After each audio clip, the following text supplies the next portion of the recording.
बिस्मिल्लाहिर्रहमानिर्रहीम अस्सलामु अलैकुम। 8086 माइक्रो प्रोसेसर लेक्चर सीरीज़ के आज के लेक्चर में हम लोग लूप की इंस्ट्रक्शन को डिस्कस करेंगे। ठीक है, हमारे पास अगर हम लोग लूप लगाना चाहते हैं तो हमारे पास 8086 इंस्ट्रक्शन सेट के अंदर हमारे पास एक इंस्ट्रक्शन अवेलेबल है लूप की इंस्ट्रक्शन बेसिकली 2 स्टेप्स परफॉर्म करती है और लूप की इंस्ट्रक्शन सिर्फ और सिर्फ सी एक्स रजिस्टर पे काम करती है। काउंटर रजिस्टर हमने नाम लिया था, तो हमने अगर काउंटिंग करनी है तो हम लोग सी एक्स रजिस्टर को यूज करते हैं। तो लूप की इंस्ट्रक्शन बेसिकली सी एक्स रजिस्टर पे ही काम करती है। लूप की इंस्ट्रक्शन के अंदर हमारे पास 2 स्टेप्स हैं। ठीक है, स्टेप नंबर 1 के अंदर हमारे पास लूप की इंस्ट्रक्शन क्या करेगी, सी एक्स की वैल्यू को एक कम करेगी। ठीक है, सी एक्स -1 परफॉर्म करेगी और रिजल्टेंट को कहाँ पे स्टोर कर देगी, सी एक्स के अंदर ही स्टोर कर देगी। ये हमारा स्टेप नंबर 1 आ रहा है। स्टेप नंबर 2 में क्या होगा, स्टेप 2 के अंदर हमारा बेसिकली ये चेक करेगा। तो यहाँ पे कंडीशनल ब्लॉक में एक बना देता हूँ, ये चेक करेगा सी एक्स की वैल्यू को।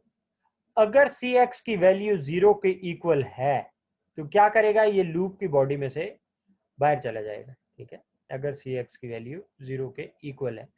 अगर सी एक्स की वैल्यू 0 को इक्वल नहीं है तो ये दोबारा ऊपर कहाँ पे चला जाएगा, लूप की बॉडी में चला जाएगा। इसका मतलब है कि लूप की इंस्ट्रक्शन आपकी जो है 2 ऑपरेशन परफॉर्म करती है। एक ये बेसिकली डिक्रीमेंटिंग लूप होता है, ठीक है, और दूसरा ये कंडीशन चेक करेगा कि मैंने लूप की एग्जीक्यूशन दोबारा करवानी है या मैंने लूप को क्या कर देना है, टर्मिनेट कर देना है।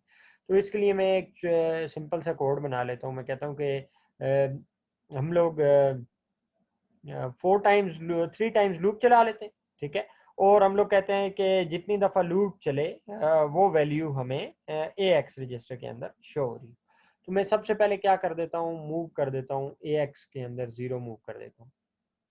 ठीक है, ए एक्स के अंदर सॉरी ए एक्स के अंदर हमने क्या मूव कर दिया, 0 मूव कर दिया।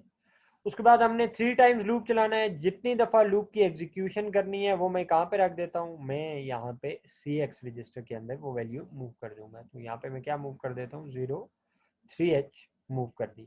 ठीक है, उसके बाद मैं क्या कर रहा हूँ, मैं लूप की बॉडी में अभी आ रहा हूँ। लूप की बॉडी में आके मैं कहता हूँ, लूप की बॉडी में मैं इंक्रीमेंट कर देता हूँ, किसको, ए एक्स को इंक्रीमेंट कर देता हूँ। इंक्रीमेंट की इंस्ट्रक्शन क्या करेगी, ए एक्स की वैल्यू उठाएगी, उसमें 1 ऐड करेगी और ए एक्स में ही स्टोर कर देगी। ठीक है, उसके बाद यहाँ पे मैं अब इंपॉर्टेंट इंस्ट्रक्शन आ गई है, जो नई इंस्ट्रक्शन हम लोग देख रहे हैं वो लूप की इंस्ट्रक्शन। तो लूप की इंस्ट्रक्शन हम लोग यहाँ पे यूज कर लेते हैं।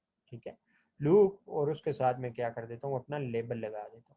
ठीक है, यहाँ पे लेबल हम लोग यूज करेंगे अगेन यहाँ पे इंक्रीमेंट की इंस्ट्रक्शन के साथ, और यहाँ पे हमारे पास एक लेबल के बाद फुल कॉलन आता है। ठीक है, उसके बाद स्पेस और हमारी इंस्ट्रक्शन आती है। अब मैं इसको ड्राई रन करके देख लेता हूँ कि कैसे ये कोड एग्जीक्यूट करेगा।